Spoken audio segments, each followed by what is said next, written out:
Olá pessoal, tudo bem com vocês? Aqui é o professor Wesley e essa é a nossa aula introdutória do curso de Bioética. Nessa videoaula eu vou propor aqui a vocês uma discussão acerca do que é bioética e como que ela está inserida em diversas áreas do conhecimento, como as ciências médicas, a odontologia, a biomedicina, fisioterapia, enfermagem, biologia, biotecnologia, química e etc. Beleza? Então eu espero que vocês curtam essa playlist e que ela sirva para alicerçar os conhecimentos, as discussões aí mais recentes no campo da bioética. Acredito eu que para que a gente consiga discutir bioética é extremamente importante a gente entender de antemão o que é a biotecnologia. A biotecnologia, essencialmente, é uma ciência multidisciplinar que ela vai abarcar uma diversidade de várias áreas do conhecimento, como, por exemplo, a engenharia, a química, a biologia, o direito, a administração, economia e etc. Para além disso, para além de vocês imaginarem a biotech como uma área multidisciplinar, é importante a gente tentar compreender a importância da biotecnologia como área de conhecimento. Essencialmente, a gente pode pensar a biotecnologia como uma área de ciência que estuda a utilização dos mais diversos seres vivos que existem em processos e na obtenção de produtos.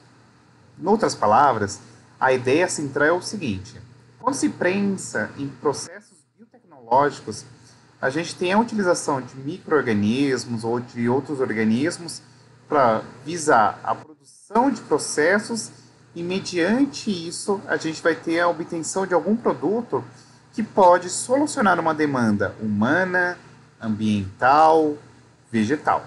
Beleza? Então, a biotecnologia ela se insere como uma área de conhecimento que está atrelado com a resolução de uma diversidade de vários problemas no campo animal, vegetal e ambiental, e mediante a resolução disso, a criação de soluções. Além disso, a biotecnologia como área de conhecimento ela é muito antiga. Por exemplo, processos fermentativos, como a produção de vinagre, de vinho, produção de pão, podem ser descritos como processos biotecnológicos. Mas acredito eu que boa parte de vocês, em algum momento da trajetória, seja lá no ensino fundamental, ensino médio, ou até mesmo agora no ensino superior, tenha ouvido em algum momento o famoso processo da tecnologia do DNA recombinante. Como, por exemplo, nessa figura ilustrada, uma célula humana, e dentro dessa célula humana eu pego um gene de interesse e eu consigo, por exemplo, pegar esse gene de interesse e inseri-lo aqui no DNA bacteriano, no plasmídio bacteriano, de maneira qual eu formo agora um DNA recombinante que vai produzir aquilo que eu tenho interesse biotecnológico. Claro que é importante destacar que, assim, a tecnologia do DNA recombinante ela surge ali na década de 70, mas com os avanços tecnológicos que se estenderam aí até o final do século XX, agora início do século XXI, essa área se desenvolveu grandiosamente. E além disso, é importante destacar que muitos processos hoje podem ser considerados como processos biotecnológicos. E é importante ainda vocês se atentarem que lá nos seus primórdios, originalmente, a biotecnologia se ocupava com o melhoramento de produtos agrícolas, de raças de gado e etc. Mas atualmente ela está inserida em uma outra gama de processos. A biotecnologia ela pode agora englobar também a pesquisa biomédica, como por exemplo estudos com células-tronco, engenharia de tecidos, órgãos humanos, desenvolvimento de vacinas, desenvolvimento de imunobiológicos, dentre outras coisas. Então a biotecnologia ela acabou se ampliando por uma diversidade de vários processos que a gente pode agora pensar na aplicação de outros seres vivos para solucionar e criar soluções aí bastante interessantes e bastante viáveis do ponto de vista econômico e social. E nesse sentido, grande sacada é que essa diversidade de vários processos biotecnológicos nos acaba impondo agora uma série de várias discussões que, dentro do contexto não científico, acaba gerando uma diversidade de várias preocupações e vários mitos. Diversos atores da sociedade têm se posicionado de maneira bastante contrária aos avanços que a ciência tem obtido nos últimos anos.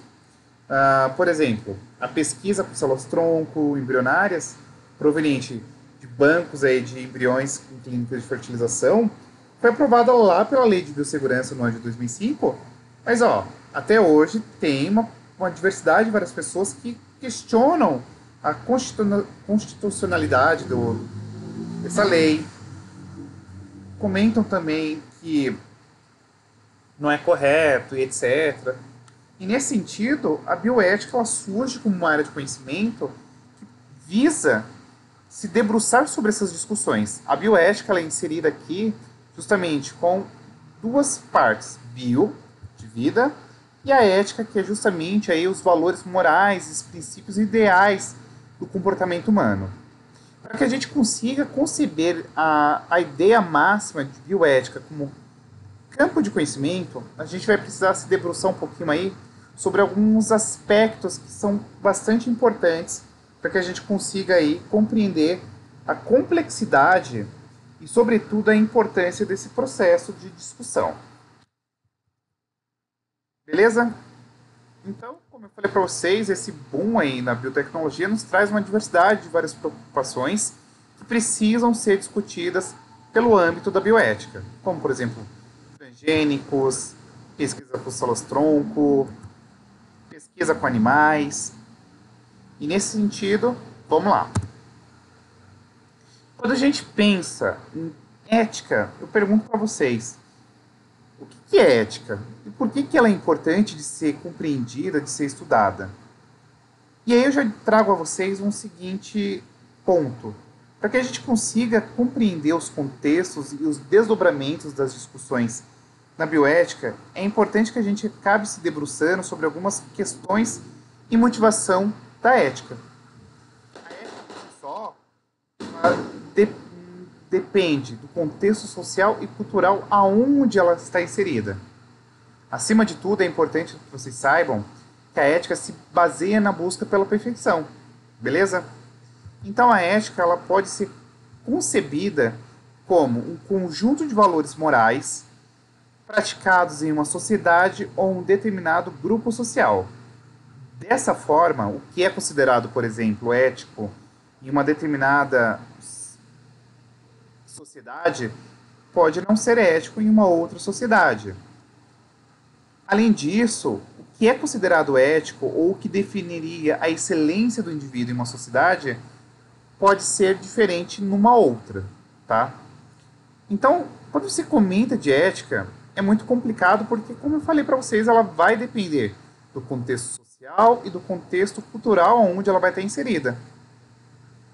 E para que a gente consiga contrabalancear esta questão, a gente vai precisar compreender o seguinte, beleza, a ética está inserida dentro desse contexto social e cultural, e o que é ético numa determinada sociedade pode ser não ético noutra.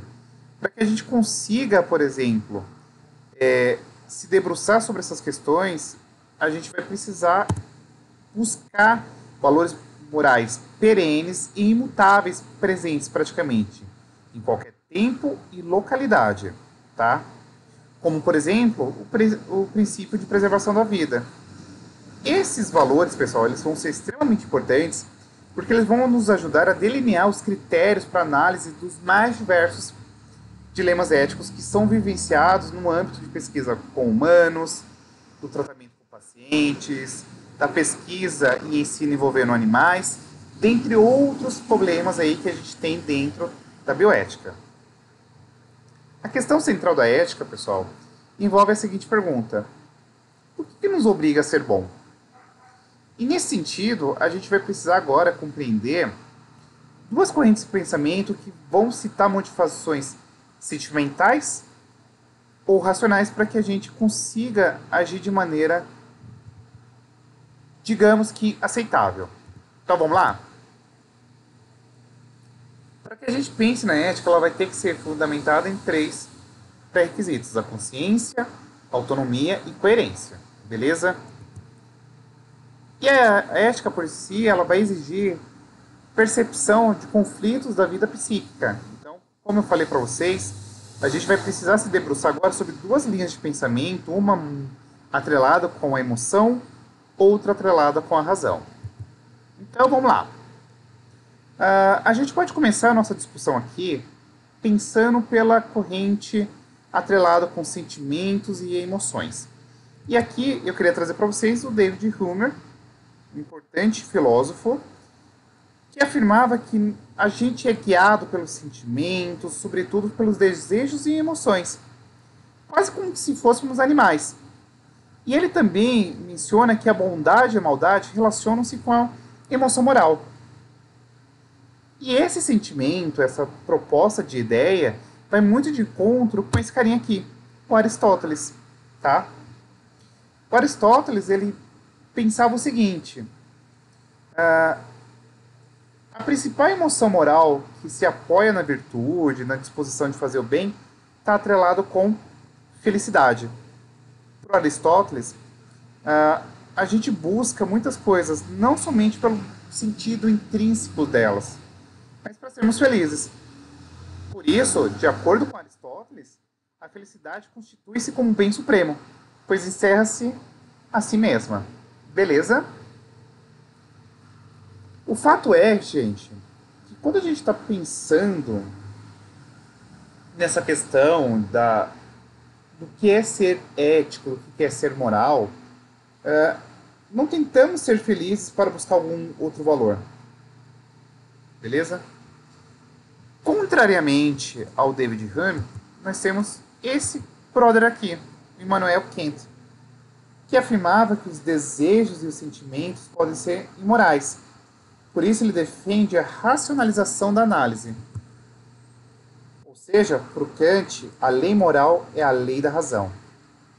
E eu ainda acrescentaria o seguinte: de acordo com um enxerto que eu separei aqui de um livro do professor Peluso, ele fala o seguinte, ó: Kant afirmava que o ser humano, por natureza, é egoísta, ambicioso, manipulador e só age de acordo com os próprios interesses.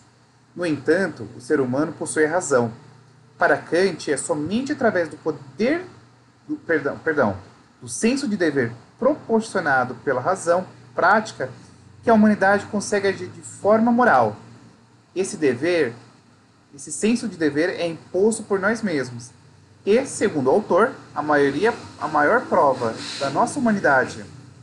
O ser humano só não está livre quando vive de acordo com seu senso de dever. Portanto, para o Kant, os desejos e os sentimentos podem ser imorais, mas a partir da racionalização, nós conseguimos ter uma lei moral, e essa lei moral ela é oriunda da razão. Beleza? É importante ainda trazer a vocês o seguinte: nós não somos seres totalmente passionais, porque isso nos deixaria à deriva dos acontecimentos cotidianos. Também não somos seres totalmente racionais, uma vez que o senso de justiça, a inconformidade com a violência, a transgressão não justificada, ela nos move no sentido de fazermos o que julgamos ser certo ou justo, não somente porque racionalmente sabemos o que é desejável, tá? E aí eu queria trazer para vocês esse pedacinho aqui de um trecho da Consciência Moral, que é muito bem descrito pela Marilena Chauí, que ela traz o seguinte: consciência e responsabilidade são condições indispensáveis à vida ética. A consciência moral manifesta-se, antes de tudo, na capacidade para deliberar diante de alternativas possíveis, decidindo e escolhendo uma delas antes de se lançar-se na ação.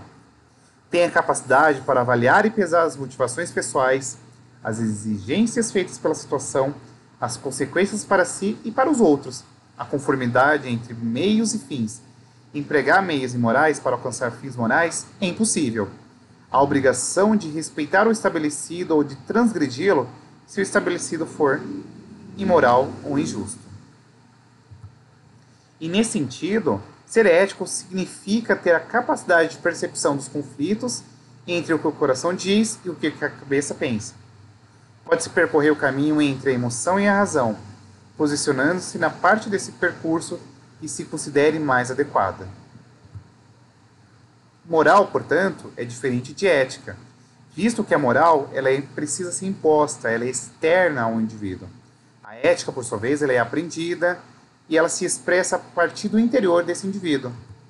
Por sua vez, a ética não é uma coisa estanque, não é uma coisa que fica ali imutável, ela sempre está em evolução. Beleza? E os referenciais teóricos dessa aula introdutória de bioética foram esses 3 aqui: o Peluso, Ética para Principiantes, A Existência Ética, da Marilena Chauí, e esse livro aqui, Visão Crítica da Biotecnologia, da professora Ana Paula Matos Arias Dal, da Universidade Federal do ABC.